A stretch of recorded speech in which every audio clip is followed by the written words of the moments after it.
Shalom saudara-saudara, berjumpa lagi bersama dengan saya Pendeta Rio Pasar Ibu. Apa kabar kita semua? Saya percaya kabar kita pasti baik-baik saja.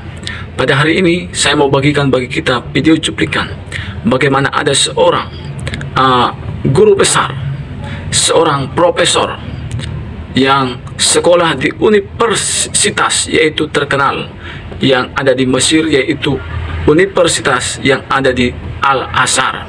Saudara-saudara dikasih Tuhan, murtad dan menerima Yesus Kristus sebagai Tuhan dan Juru Selamat.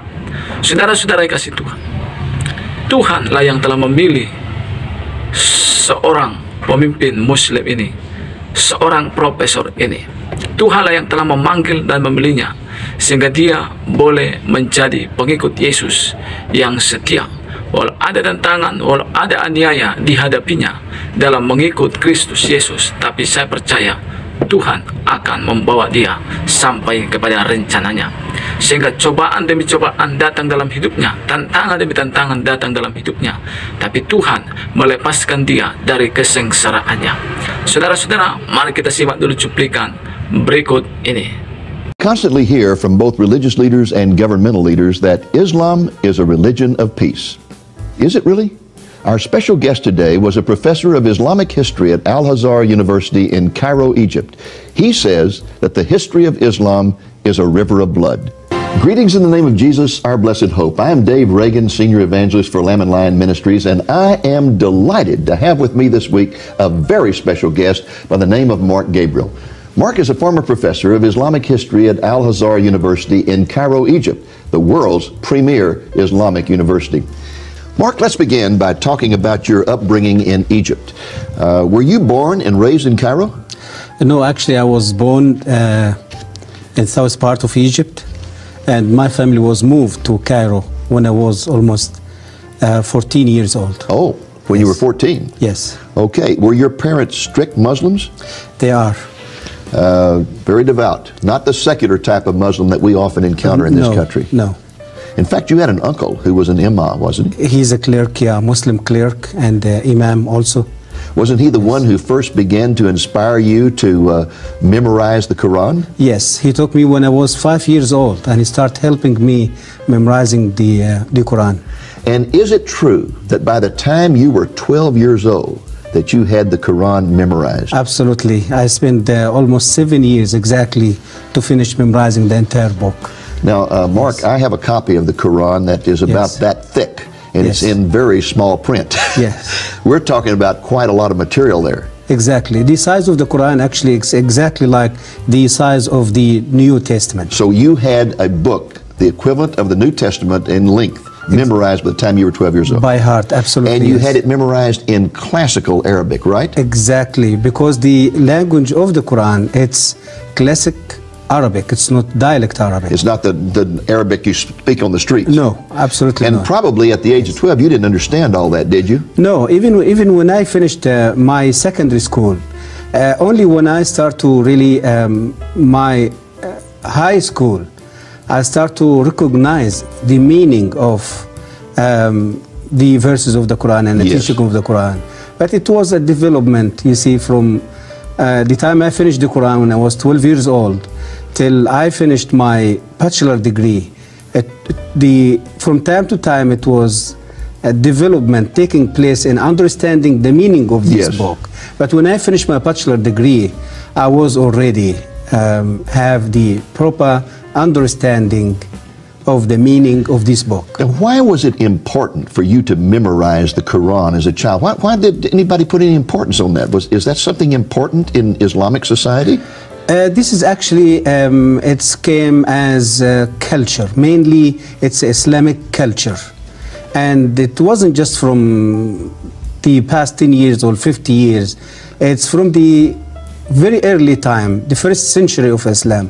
Muslims start to take care of giving the Quran from generation to generation. I see. By memorizing the book by heart. Okay. Yes. Now, were you ever exposed to any Christians while you were growing up, either missionaries or Coptic Christians, the basic Christianity of Egypt? Absolutely. I saw Christians living in my neighborhood, living in my country, Egypt, as minority. But the things that Christianity in Egypt didn't have really the power to influence Muslims.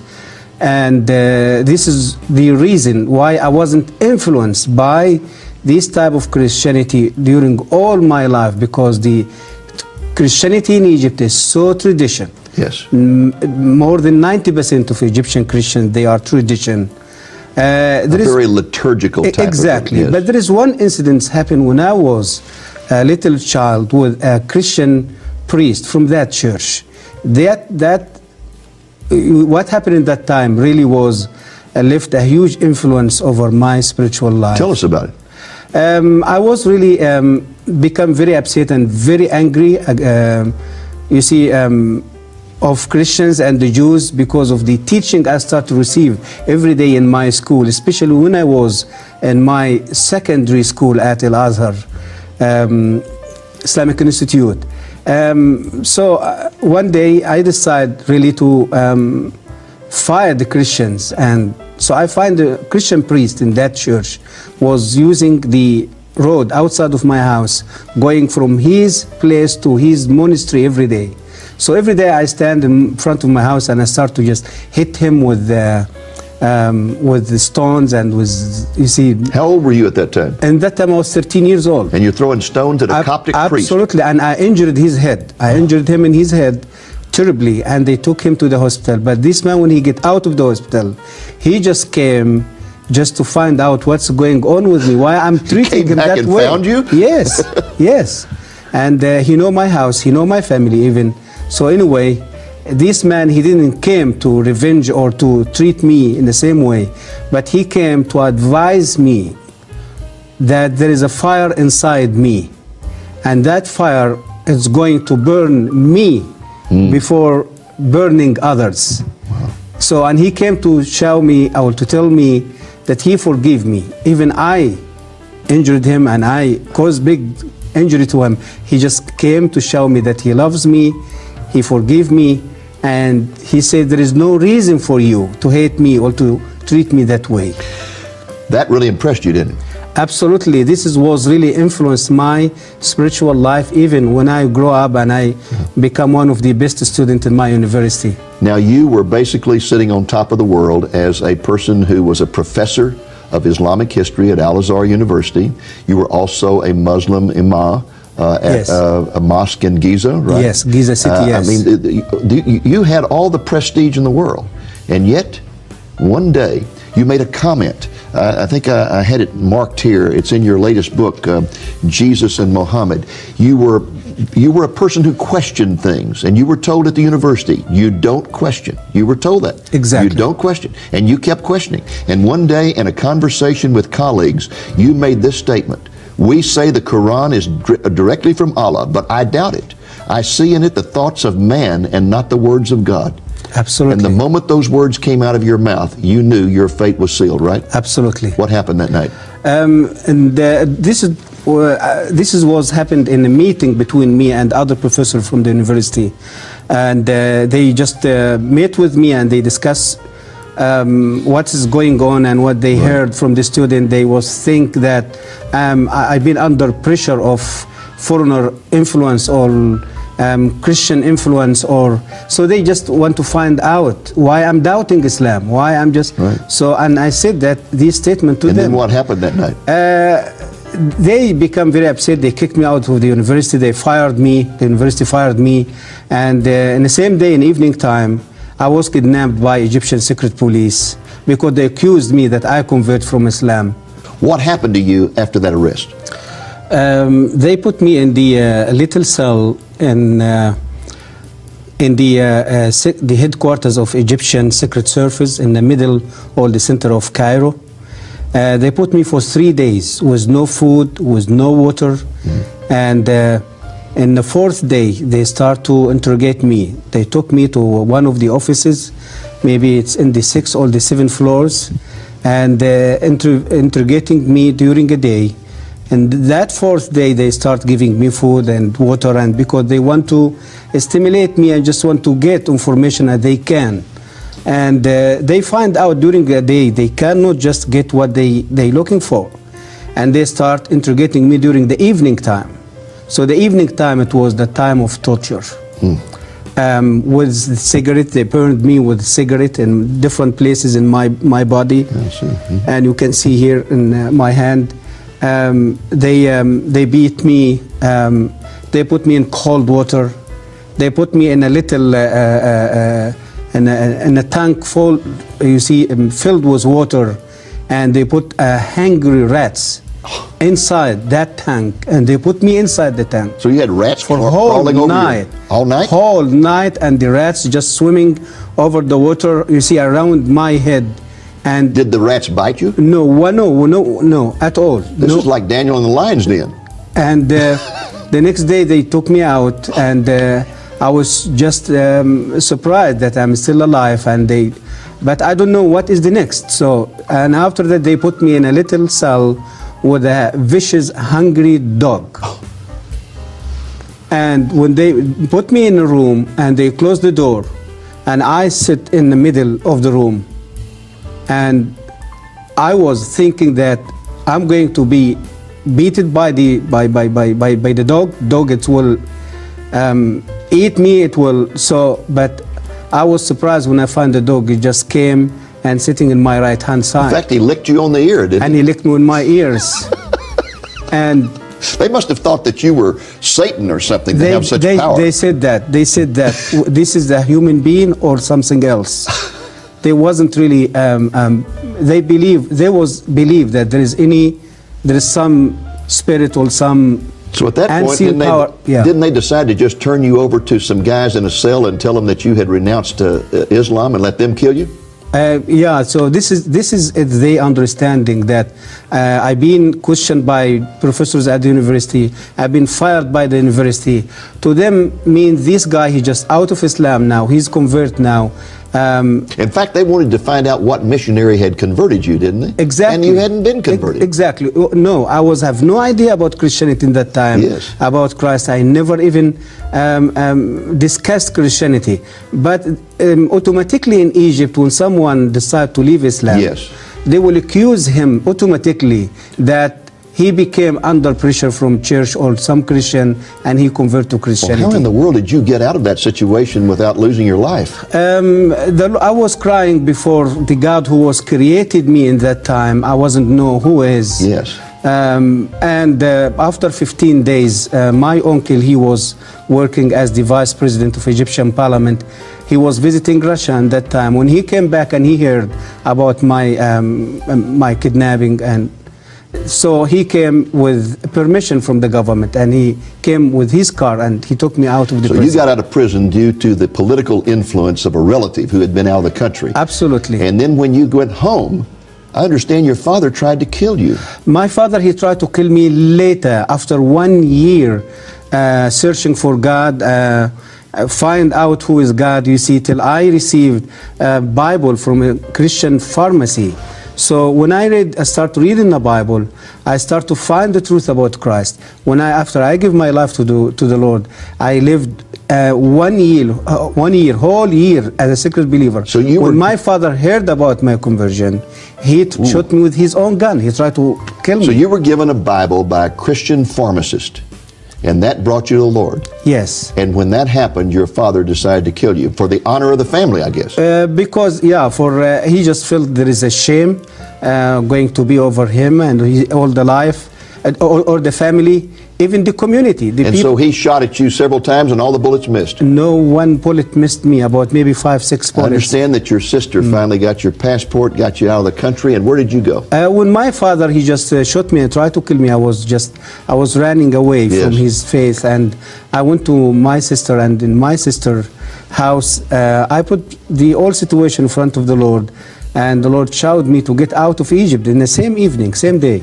My sister helped me. She brought my stuff. And where did you go to when you fled? I fled to South Africa by the road, traveling from Cairo to South Africa for 3 months over the road. And I was the first Egyptian who did overland journey between Cairo and Johannesburg the trip take almost 3 months. Okay, and so then you get to South Africa, and did you meet some Christians there? Yes, in South Africa I met with many Christians, and many churches, they start to hear about my story because the public media in South Africa, they wrote articles and published articles about my story. And my Is it true that assassins were sent to South Africa to kill you? Absolutely. In South Africa, especially after I wrote my first book in South Africa, and my activity became very well known, and Muslim community, they felt they threatened by that my activity there, and by this book was released there in Johannesburg in 1996, and they tried to end my life there So few times. this religion of peace, just because you question Islam, this religion of peace kidnaps you, tortures you, tries to kill you, and even sends assassins to kill you in South Africa. Yeah. That's some religion of peace, isn't it? Yeah, this is how the world really been deceived by the media, by the world media, the secular media, by Islam. It's not religion of peace. And tell us, when you arrived in South Africa, you said you met some Christian friends. In fact, I think you lived with a Christian family for a while. Yes. But let's just back up for a moment, because I know you became a Christian before you left Egypt. Egypt, yes. What appealed to you about Christianity?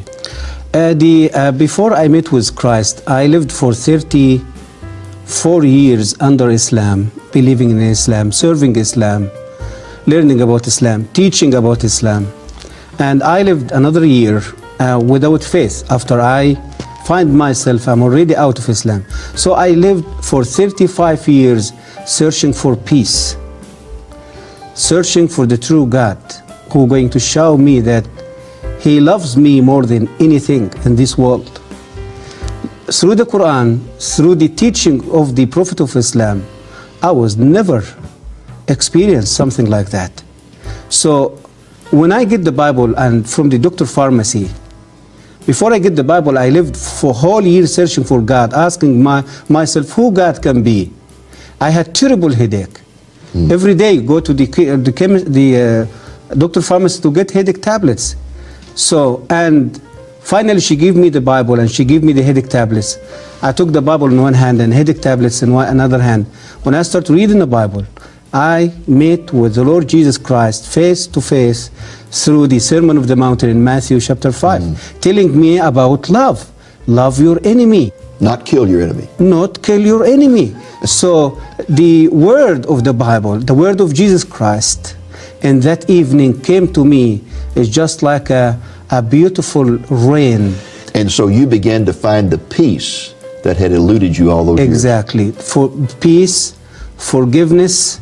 I felt for the first time that my sins has been forgiven. Hallelujah. And I being justified already by the blood of Jesus. I was lived for 35 years with guilt. The guilt of my sin, the guilt of living as a lost person. I don't know who going to forgive my sin. I don't know who going to rescue me from the punishment of Allah. I don't have no assurance that I can be in the right place, you see, Actually, to live the eternity. In Islam, you never really know for sure whether you're saved or not. Muhammad didn't know whether he was saved or not. Absolutely not. Isn't that something? Yes, this is true. Now, very quickly, we only have about 2 minutes in this segment. When you finally got to the United States, you were given religious asylum in this country. Yes. And you had a remarkable experience in Washington, D.C. when somebody said that there was a Muslim imam who was going to be speaking at a university. George Mason University. And you went to hear him speak. Yes. And what did you find out about I went there, I shocked. I thought this man, he was a Baptist pastor from Texas. A Baptist pastor from Texas? Yeah, and he converted to Islam. And he now preaching, you see, for Islam in George Mason University, and sharing his testimony. So, and after he finished his speech, he asked if there is anyone he has question to raise his hand. I find my hand was the first hand. So when I stood up, I did ask him, sir, when did you take that decision to leave Christianity to become Muslim? He said, 8 years. I said, oh, this is like myself. And my next question, since you convert to Islam and you left Christianity, did any church or any Christians order to kill you because the Bible said that the penalty of Christian apostasy is death? He said no. Did the FBI persecuted you here or arrested you here or tortured you here because you left Christianity to become a Muslim? He said no. I said to him, sir, I'm a human being like you. And I have the right to take a decision to change my religion or my faith like you. And I was a Muslim like you. I was an imam as you was a pastor. And I took the same decision you took.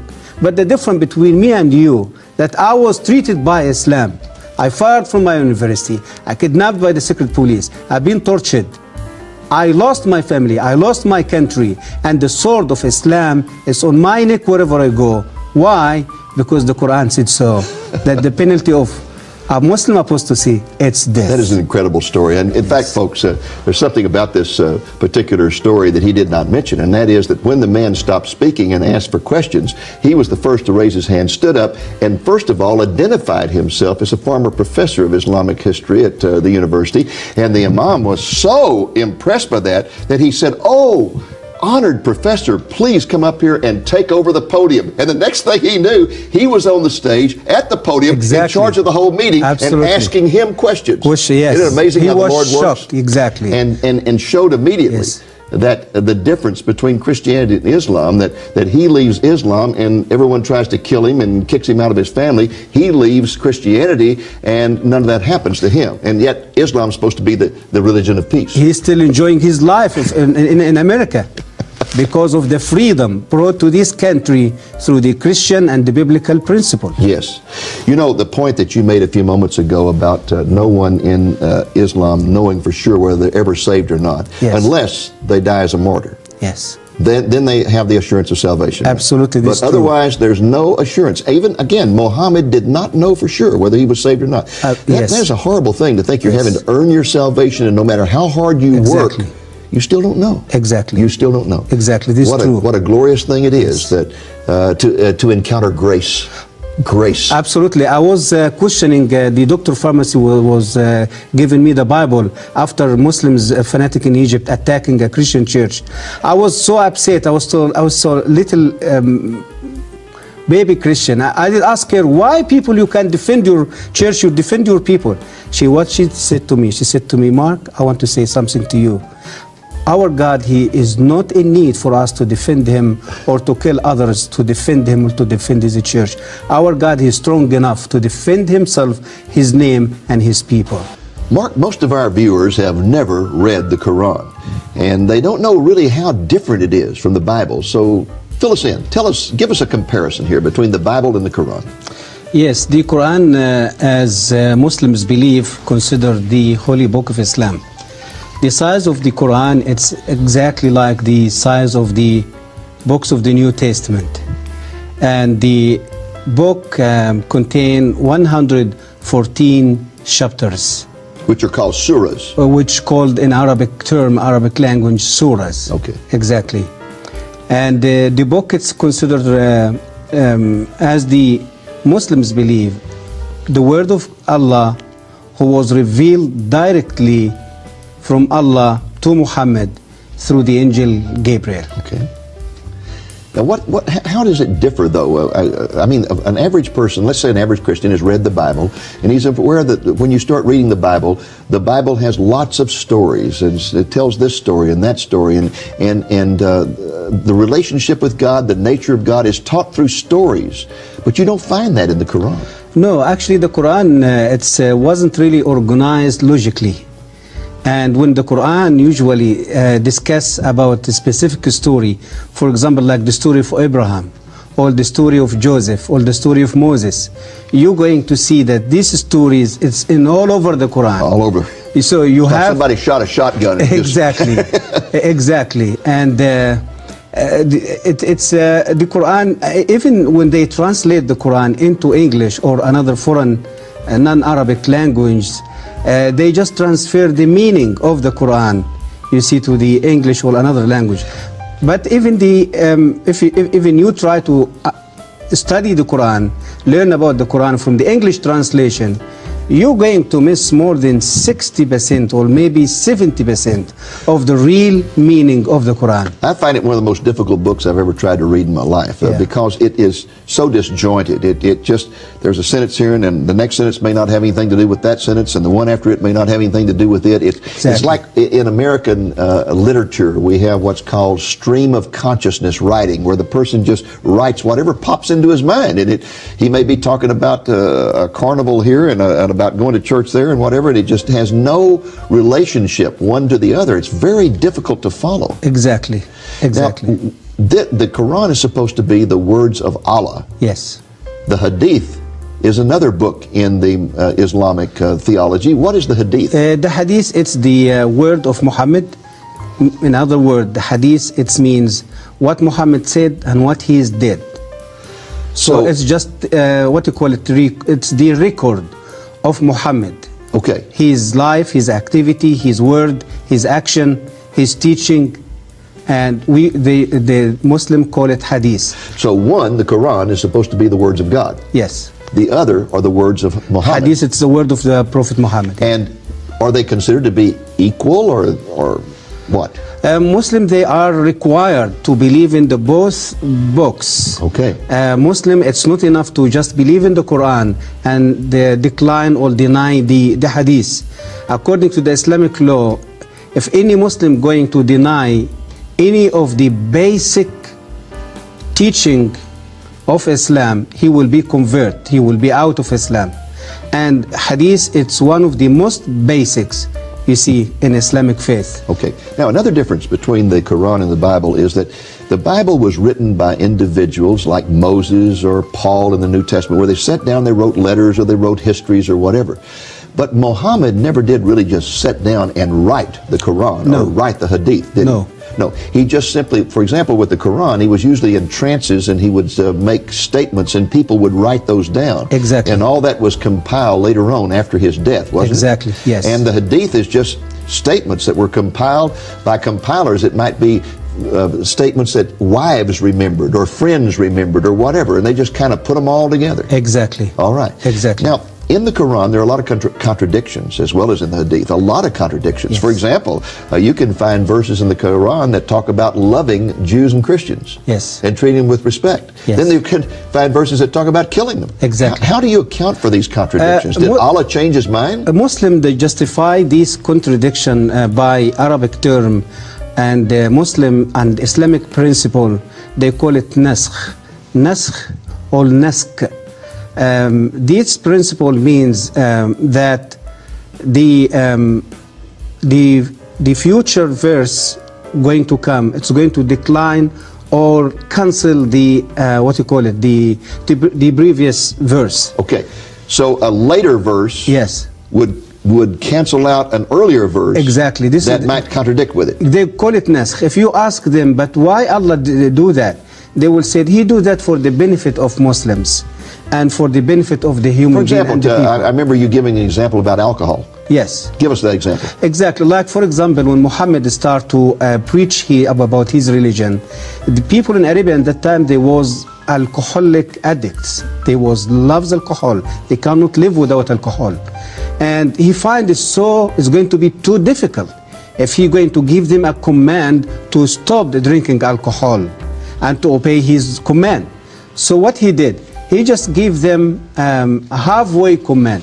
He said to them, no problem, keep drinking alcohol, but when you're going to come to pray to the mosque, you have to stop drinking alcohol till you finish your prayer, and after you finish the prayer, you can go back and drink alcohol again.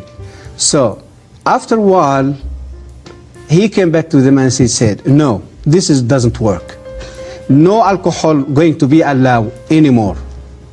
And another verse came and cancelled the previous verse. And Muslims, they become very upset, very angry. But how come? We can't do that.